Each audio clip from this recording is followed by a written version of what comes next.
Bonjour à toutes, bonjour à tous, bienvenue à vous.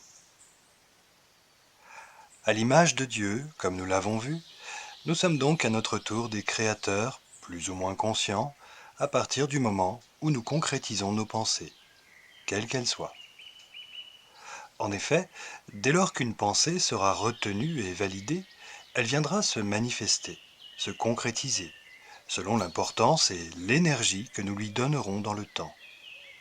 Et, a fortiori, selon la puissance du nombre de ceux qui la partageront. Si nous prenons conscience de ce mécanisme créateur, nous prenons inévitablement conscience de la responsabilité non seulement de notre pouvoir personnel à un niveau individuel, mais surtout de ce pouvoir quand il devient collectif. Parce qu'alors, l'addition des énergies fédérées autour d'une même pensée largement partagée gagnera en puissance et hâtera grandement sa concrétisation. Et c'est précisément ce mécanisme que ceux qui s'autoproclament dirigeants vont plus ou moins ouvertement induire pour rallier le plus grand nombre à leur cause, afin que ces dernières puissent se réaliser selon leur propre vision idéaliste. Qu'ils soient des dirigeants de la marche d'un courant de pensée, d'une religion, de la politique d'un pays et maintenant d'une politique mondialiste, ils se retrouvent tous inscrits dans cette même finalité. Parce que tous ces acteurs sont bien conscients que cette dynamique suscitée auprès d'un maximum d'êtres humains mobilisés qui émettront alors à l'unisson un certain signal prédéfini, préfabriqué, c'est ce qui va finalement puissamment engendrer une ligne temporelle plutôt qu'une autre. Une ligne temporelle qui restera avant tout favorable et profitable à ses dirigeants les premiers, bien entendu. Le recours à la propagande pour installer une idéologie, c'est ni plus ni moins un moyen de diriger l'attention de manière collective sur une forme de pensée donnée au détriment de toutes les autres. Donc le moyen d'induire une forme précise, consensuelle et surtout unique, donc aliénante, de création. On parle d'ailleurs de pensée dominante, une pensée qui s'impose la plupart du temps au mépris de toutes les autres. Ce procédé est une façon de déposséder l'individu, non pas de sa responsabilité de créateur, ni de son libre arbitre, mais de l'orientation naturelle et spontanée de sa propre création, celle qu'il pourrait librement choisir, indépendamment de celles qui lui auront été présentées. Et dans ce cas, l'individu conserve son pouvoir créateur, ainsi que son libre arbitre, mais ces derniers sont détournés pour le compte de ceux qui captent toute son attention et qui le dirigent habilement dans une certaine direction, tout en lui laissant croire qu'il possède des droits et qu'il est de plus entièrement responsable de ses choix. Mais comme il s'agit bel et bien d'un détournement de création, l'individu, croyant qu'il demeure libre de ses propres choix, ne possédera en réalité que la liberté de choisir ce que l'on voudra bien lui laisser choisir, faute de mieux, c'est-à-dire la peste ou le choléra. Faute de mieux parce que dans les consciences, depuis longue date, on aura consciencieusement relégué au rang d'insensée utopie toute autre possibilité d'évolution humaine menant réellement à l'épanouissement et à l'harmonie.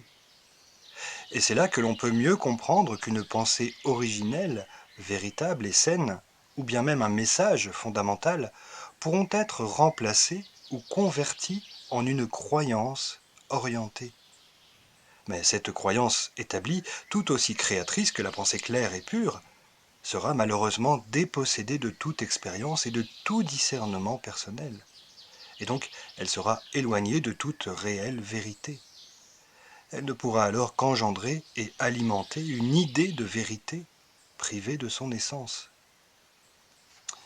Une croyance, ce serait finalement une idée extérieure séduisante que l'on aurait choisie sur un catalogue, une idée impersonnelle que l'on se serait réappropriée et dont on finirait par se contenter, faute de regarder et de se donner les moyens de choisir et d'éprouver par l'expérience ce qui existe réellement dans tout l'espace autour de ce catalogue réducteur. Mais la plupart du temps, puisque cette croyance se retrouvera partagée par une communauté, et qu'elle permettra la garantie d'un lien social sécuritaire, on aurait bien tort d'en rechercher une autre qui ferait alors prendre le risque fou d'une remise en question générale qui ne ferait qu'attirer à soi l'incompréhension, le rejet et l'exclusion. Un risque fou parce qu'alors, se retrouvant isolé socialement, on pourrait finalement en mourir.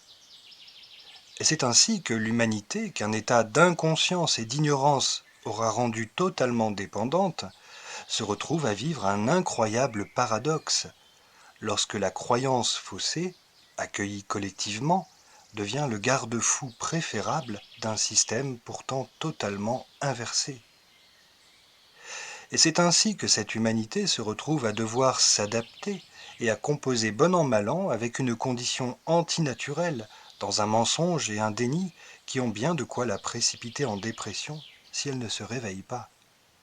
Car il est impossible de se renier bien longtemps, sous peine d'en payer amèrement les conséquences un jour ou l'autre, d'une façon ou d'une autre. Et donc, puisqu'il aura adhéré à l'élaboration de cette réalisation habilement induite, l'individu, maintenu dans une certaine croyance, dans une certaine inconscience, dans une certaine ignorance essentielle, se verra finalement porter la responsabilité des conséquences de la création monstrueuse à laquelle il aura participé, monstrueuse par opposition à naturelle.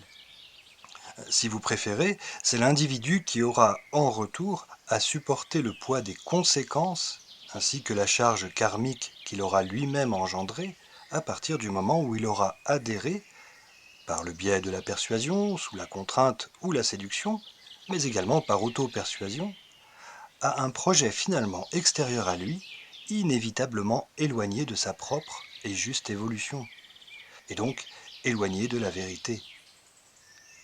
Et le comble dans tout ça, c'est que c'est la somme des individus devenus adhérents en masse, eux qui penseront ne pas avoir de choix autre que celui de faire avec ce qui leur est proposé, c'est-à-dire subtilement imposé, qui valideront et rendront légitime l'illégitimité d'une conception et de son projet.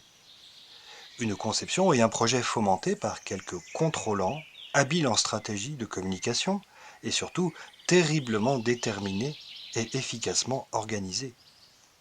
Il faut bien l'avouer, c'est un procédé très habile, ou plutôt machiavélique, qui permet aux dirigeants et à leurs exécutants de parvenir à leur fin par l'adhésion du nombre plus que par la force, et de manière frontale.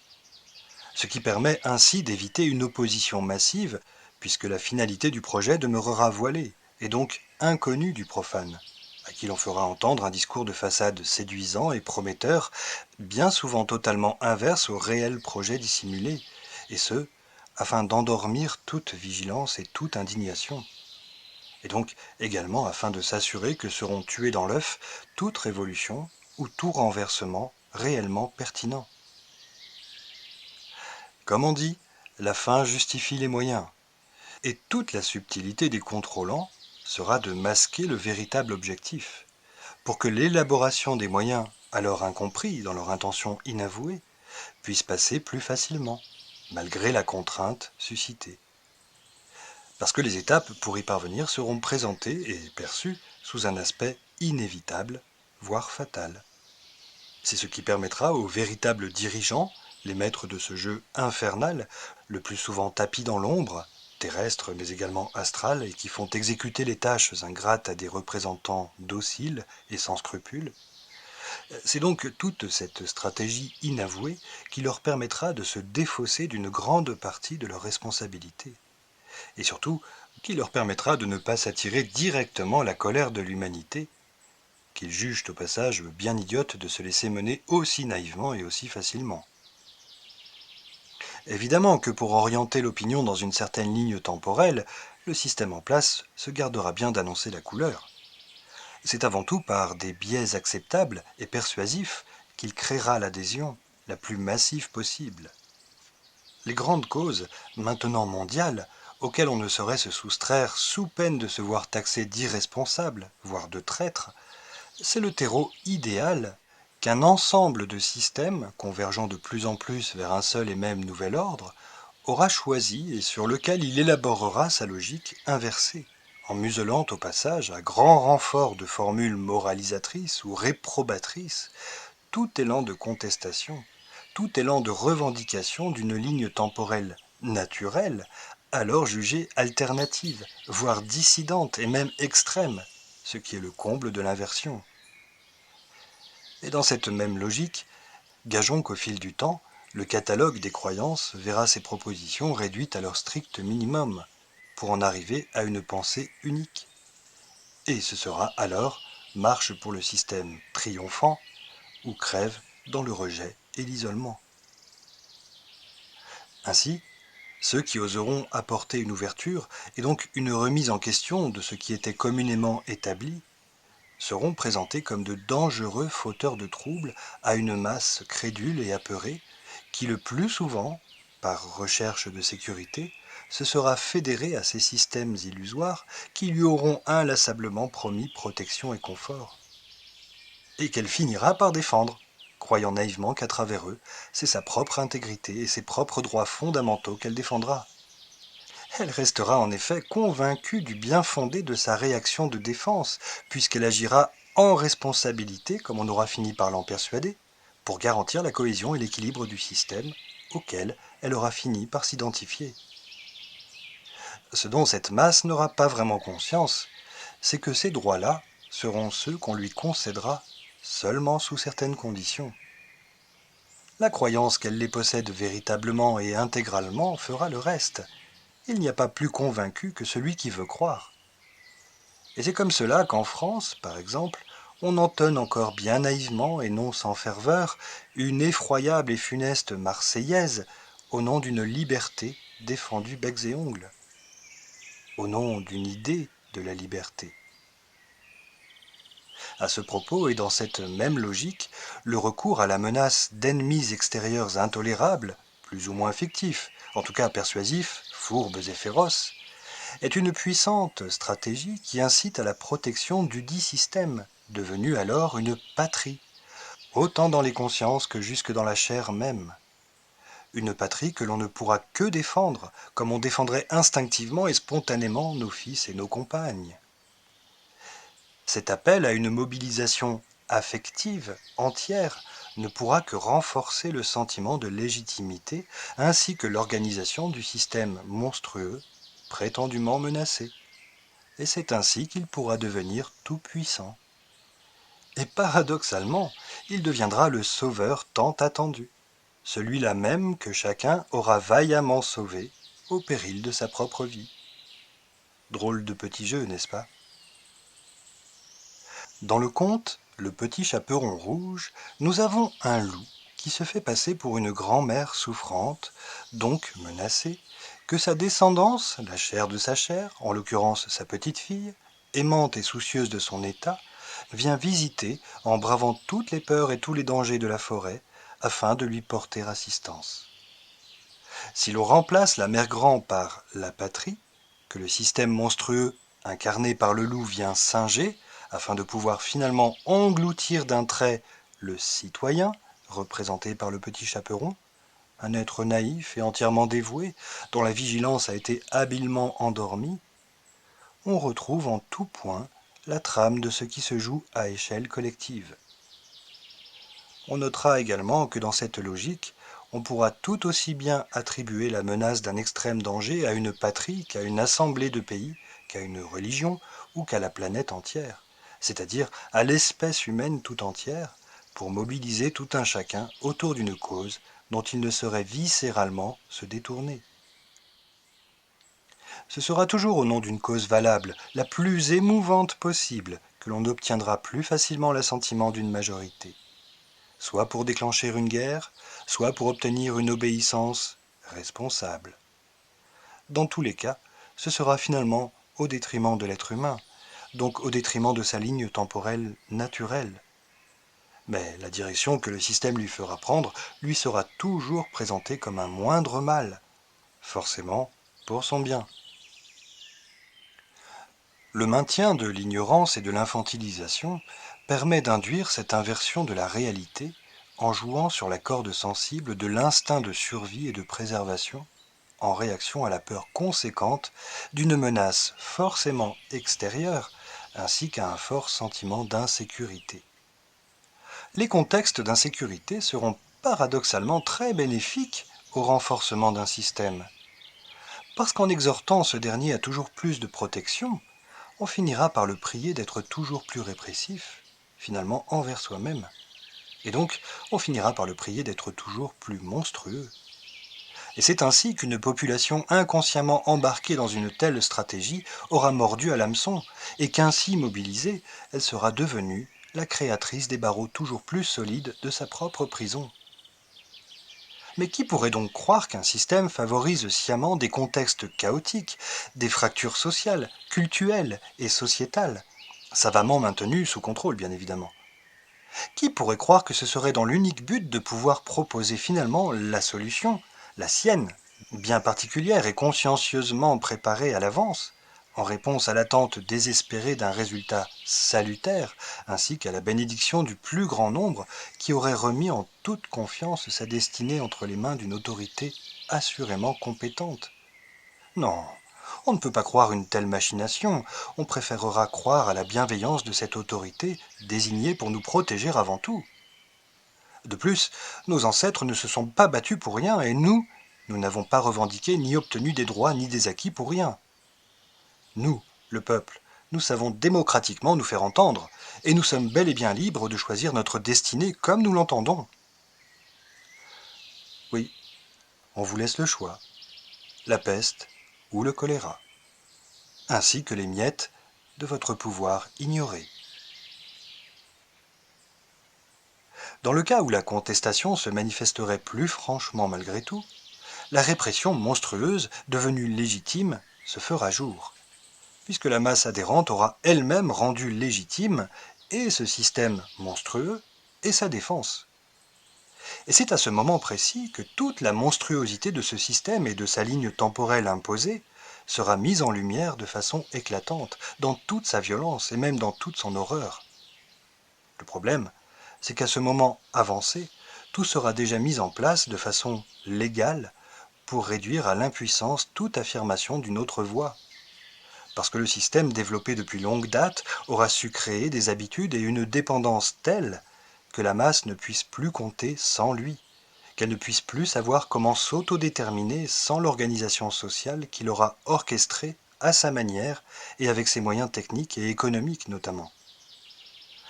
Vu sous cet angle, il serait en effet fatal à cette masse de renverser un système qui lui assure un certain équilibre, sous peine d'en être totalement démuni, et même voué au chaos et à la mort. Mais ce risque n'est qu'une apparence, car en réalité nous avons toujours le choix de la direction naturelle que nous entendons retrouver, pourvu que le collectif reprenne conscience de sa faculté de décision et d'expression créatrice naturelle et absolument légitime. On comprend alors que c'est le manque de conscience collectif qui est la pierre d'achoppement de l'évolution libre et naturelle de toute l'humanité, et que c'est sur ce point qu'il importe de mettre toute son énergie pour que puisse enfin basculer à nouveau cette humanité dans la réalité retrouvée. Une humanité qui, grâce à la conscience enfin réveillée en elle, se serait et sera alors émancipée de l'illusion, du mensonge et de la tragédie. Une humanité qui serait et sera enfin redevenue simple, confiante d'elle-même et harmonieuse. Et cela est envisageable sans même avoir recours à la catastrophe, c'est-à-dire à l'effondrement violent d'un système, pour espérer repartir sur des bases saines. Il n'est pas nécessaire de tout détruire. Tout est à transformer en profondeur, et ce d'abord en soi-même. En attendant, l'adhésion à un projet monstrueux se fait non seulement activement, par l'ensemble des enrôlés convaincus qui reprennent en cœur les préceptes du système qu'ils se sont réappropriés, mais aussi passivement, en abandonnant son pouvoir, et ce d'abord parce qu'on ne le connaît pas, et que l'on n'est pas conscient de ce puissant mécanisme ni de la portée créatrice que sa propre vibration peut assurément engendrer concrètement. Nous pouvons donc tout aussi bien être des créateurs passifs, car en effet, qui ne dit mot consent, qui laisse faire et se soumet docilement à chaque étape de la mise en place d'un projet déraisonné et déraisonnable, ne fait que lui laisser le champ libre, ne fait que lui céder davantage de puissance, en lui accordant implicitement du crédit. L'adhésion passive à un système, le plus souvent par peur des représailles plus que par désintéressement. Je précise au passage que ce n'est pas parce que l'on est actif que l'on est conscient et véritablement responsable pour autant. On pourra simuler une maturité ainsi qu'une attitude responsable, ce ne sera pas pour autant gage de probité. Cette adhésion passive, donc, est ce qui va laisser le champ libre aux manipulateurs, qui n'auront plus qu'à organiser toujours plus méticuleusement ce système, de sorte qu'il donne l'impression non seulement qu'il est légitime, mais surtout qu'il est le seul viable, auquel on ne peut échapper. Et c'est comme cela que le piège se referme sur la liberté d'être, sur la liberté de s'exprimer et de créer naturellement. Le réel nerf de la guerre, ce n'est pas l'argent, comme on aura pu l'affirmer depuis longue date. Le réel nerf de la guerre, soyons-en bien conscients, c'est la pensée créatrice collective. C'est cela qui est visé en tout premier lieu. Le pouvoir de l'argent n'est qu'un des moyens puissants qui permet d'orienter les courants de pensée, de les renforcer, de les corrompre, afin d'induire une certaine ligne temporelle avec force et persuasion. Tous les moyens sont bons pour favoriser une dynamique commune de création, surtout les moyens les plus communément partagés. Et ce qui circule et se partage le plus, bien plus que l'argent, c'est l'information. Et finalement, tout bien considéré, on peut en arriver à affirmer que tout est affaire d'information, plus précisément de réinformation et de rééducation, car c'est par la connaissance que le choix réel peut être rendu possible à tous. C'est précisément pour cela que la connaissance est jugée complotiste et conspirationniste. Et c'est pour cela qu'elle est diabolisée par un système représenté par des agents fidèles et zélés. Parce que tous entendent maintenir la croyance qu'ils sont légitimes. Tous ont finalement une peur bleue que la supercherie soit découverte, car alors, privés de leurs repères erronés, réellement illégitimes, que leur resterait-il? L'inversion accusatoire, qui n'est pas un stratagème nouveau, permet de conditionner l'opinion tout en la rassurant, face à une menace d'agression et de déséquilibre, heureusement maintenue sous contrôle. Parce qu'on attend d'un système qu'il protège, qu'il garantisse le confort et la santé, voire la survie. C'est ce qu'il n'aura de cesse de promettre d'ailleurs, sans réellement répondre aux besoins réels, ou juste en apportant le strict minimum pour faire illusion. Car il sait pertinemment que c'est précisément l'espérance qui maintient les démunis dans la dépendance et les crédules dans la confiance et l'attente naïve d'un lendemain meilleur sans cesse repoussé. L'espoir fait vivre, dit-on. Cela a été bien compris et bien mis en application, selon un savant dosage. Ainsi, tant que l'humanité se retrouve à attendre qu'on vienne lui offrir la solution, le salut, le système peut perdurer et même se renforcer parce que ce schéma inapproprié et collectivement entretenu permet qu'on lui en donne massivement la possibilité. Comprenant cela, doit-on diriger sa colère contre ceux à qui on aura laissé passivement et bien naïvement les clés d'un pouvoir devenu, en retour, monstrueux et annihilant? Ils ne sont finalement en place que parce que nous leur avons créé ces rôles et que nous leur avons concédé ce pouvoir, ainsi que toute notre confiance. Ils sont le reflet de notre injustesse. Mais bien plus que le reflet de cela, ils sont en réalité, secrètement, les acteurs d'un théâtre extérieur grâce auquel nous pouvons prendre conscience de notre propre inconscience créatrice. Ils sont les acteurs d'un théâtre extérieur dissonant grâce auquel nous pouvons prendre conscience non seulement de l'abandon de notre plein pouvoir, mais également de notre réalité de droit divin oubliée. C'est précisément cet oubli qui a créé l'incompréhension et la débâcle. Nous avons, depuis bien trop longtemps, perdu de vue la réalité de notre essence divine. Et cela aura malheureusement entraîné en premier lieu un énorme manque d'amour-propre. C'est cet état misérable que nous rejouons tous, plus ou moins, dans notre théâtre extérieur. Et c'est précisément l'expression collective de cette défaillance intérieure, le défaut d'amour-propre d'abord, et plus généralement, le non-amour qui en découle. C'est l'expression collective de cette défaillance, donc, que nous constatons tristement dans un théâtre extérieur global, allant de mal en pis, et pour cause.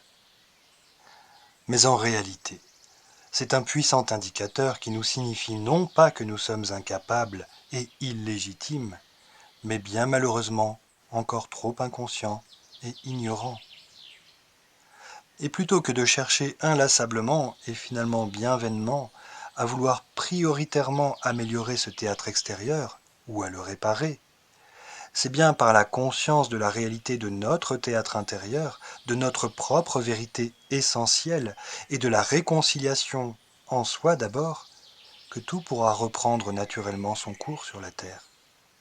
Mais pour cela, il importe avant tout de se connaître entièrement, aussi bien dans sa réalité visible que dans celle qui s'avère être d'ordre subtil, pour pouvoir enfin s'aimer soi-même en tant qu'être réellement divin, pour le rayonner et pour manifester finalement, tous ensemble, cette réconciliation au sein du théâtre extérieur, alors devenu paradis terrestre. Et cela donc sans passer nécessairement par la catastrophe ou par un quelconque grand reset, mais plus simplement par une autre façon d'appréhender la vie, grâce au retour à un état sain et apaisé. C'est uniquement l'entretien du déni de la réalité, la sienne d'abord, qui pousse à la catastrophe, parce que ce qui est contre nature est voué tôt ou tard à la destruction, pour laisser place à ce qui est bien réel. Si nous abandonnons de nous-mêmes l'illusion, nous n'avons plus à la détruire. Que choisissons-nous alors? La déchéance, la tragédie, la pente glissante vers la grande catastrophe? Ou bien l'ouverture entière à la réelle évolution? Choisissons-nous la résilience perpétuelle dans la souffrance? Ou bien l'engagement intérieur total pour un épanouissement dans la vérité? Choisissons-nous la croyance en une idée de la vérité? Ou bien la vérité tout court? Individuellement, vous pouvez déjà constater comme l'un ou l'autre de ces choix, comme l'une ou l'autre de ces postures, comme l'un ou l'autre de ces états d'être, vous font vivre, dès à présent, des expériences soit pénibles, soit agréablement fluides et porteuses. C'est bel et bien par ces constats concrets que vous pouvez faire, au quotidien et de plus en plus consciemment, des choix adaptés à ce qui résonne profondément et véritablement en vous. Et c'est par cette attention, posée sur les effets concrets, issus d'actions et donc de causes de plus en plus maîtrisées et assumées, sans peur ni reproche, que vous pouvez vous réapproprier progressivement votre pouvoir créateur. Il ne s'agit pas de faire de la magie, mais seulement et simplement de penser et d'agir vrai, puissamment et constamment. Sans compter que cette dynamique sera de plus en plus réalisée à l'unisson avec l'ensemble des co-créateurs conscients. Et si de plus en plus s'y mettent avec le cœur, ce qui finira par arriver, imaginez la manifestation d'harmonie que cette nouvelle humanité pourra alors parvenir à engendrer, depuis son théâtre intérieur jusqu'au sein du théâtre extérieur tout entier. C'est cela que nous préparons discrètement dans notre fort intérieur.